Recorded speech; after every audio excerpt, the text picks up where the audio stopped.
कारगिल दिवस देश भर में धूमधाम से मनाया गया। कारगिल युद्ध के दौरान सैकड़ों की संख्या में हमारे देश के जवान शहीद हुए, काफी घायल हुए और काफी युद्ध में शामिल रहने के बाद रिटायर्ड भी हुए। उन्हीं में से अलग अलग योद्धाओं ने NN24 न्यूज की टीम से बात करते हुए बताया कि किस तरह से कारगिल की लड़ाई में वे शामिल थे, कैसे चली गोली, कैसा था उस समय का माहौल। 1999 कहाँ रहते में 18 ग्रेनेडर को जो है ना टास्क मिला था टोरोलिंग को कब्जा करने के लिए।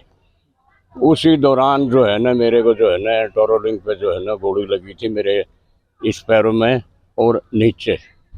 कारगिल की लड़ाई हाँ, में? कारगिल वार में जो है ना मुझे गोली लगी थी और फिर 2 साल हॉस्पिटल रहा। उसके बाद जो है ना फिर मेडिकल बोर्ड आउट हुआ और मैं 2002 से यहाँ विजय वीर आवास के अंदर मैं रह रहा हूँ और सरकार ने बहुत मदद किया है। सेना में हवलदार के रूप में तैनात रहे कारगिल योद्धा विष्णु प्रसाद गोली लगने से घायल हुए थे जब इनके पलटन को तोलोलिंग पर कब्जा करने का टास्क मिला था। कारगिल वार में बाएं पैर पर ऊपरी हिस्से में इन्हें गोली लगी थी। ये 2 साल तक हॉस्पिटल में इलाज कराते रहे। मैं कारगिल के युद्ध में 3 अटैक्स में मैंने पार्टिसिपेट किया था। टोलोलिंग जो one of the difficult attack था, सबसे मुश्किल अटैक था, उसमें मैंने आर्टिलरी को लीड किया था इन्फेंट्री के साथ और विजय प्राप्त की थी, जो पूरे युद्ध का एक निर्णायक मोड़ था। उसके अलावा मैंने 2 और अटैक में पार्ट लिया था और लास्ट अटैक में मेरे काफ़ी इंजरी हो गई थी एनिमी आर्टिलरी शेलिंग से और उसके बाद मुझे 1-1.5 साल तक लगातार हॉस्पिटल में रहना पड़ा था इलाज के लिए। सरकार की तरफ से क्या है? सरकार की तरफ से काफ़ी मदद हुई है क्योंकि ये जो सोसाइटी जहाँ पे हम रह रहे हैं, ये भी एक पूरा आवासीय परिसर बनाया गया था गवर्नमेंट द्वारा, जिसका नाम कारगिल सोसाइटी है और इसका एम यही था कि जिन लोगों की परिवारजनों को हमने खोया है या जो डिसेबल्ड सोल्जर घायल हुए हैं, उनको एक जगह ला के रख सके और एक दूसरे की देखभाल कर सके। आर्मी में कैप्टन रहे अखिलेश सक्सेना ने बताया कि उन्होंने कारगिल युद्ध में 3 अटैक्स में पार्टिसिपेट किया था।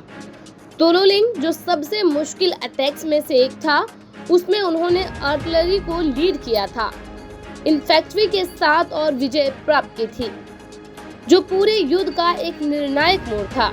उसके अलावा 2 और अटैक में भी वे शामिल हुए थे।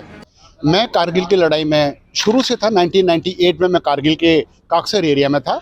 मैं हैवी मोटर बैटरी का बैटरी कमांडर, इंडिपेंडेंट कमांड थी मेरे पास में और मैं 4 जाट रेजिमेंट के साथ था।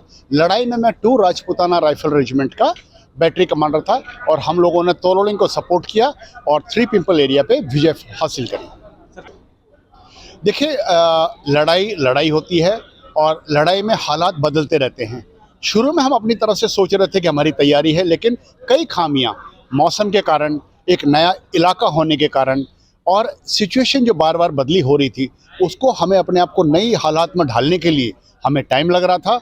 लेकिन हम उन सभी कमियों को, जैसे कपड़े की कमी थी, एट टाइम्स एमिनेशन की कमी थी, रोडें ठीक नहीं थी, बर्फ़ ज़्यादा थी, मौसम ख़राब था, उन सबको हमारे सिपाहियों ने, हमारे जवानों ने सामना अच्छी तरह से किया और दुश्मन को अपने देश से मार भगाया, खदेड़ दिया बाहर कारगिल की एरिया से।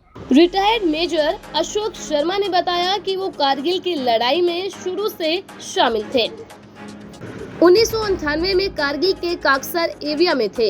हैवी मोटर बैटरी का बैटरी कमांडर, इंडिपेंडेंट कमांड थे। लड़ाई में वे राजपूताना राइफल्स का बैटरी कमांडर थे।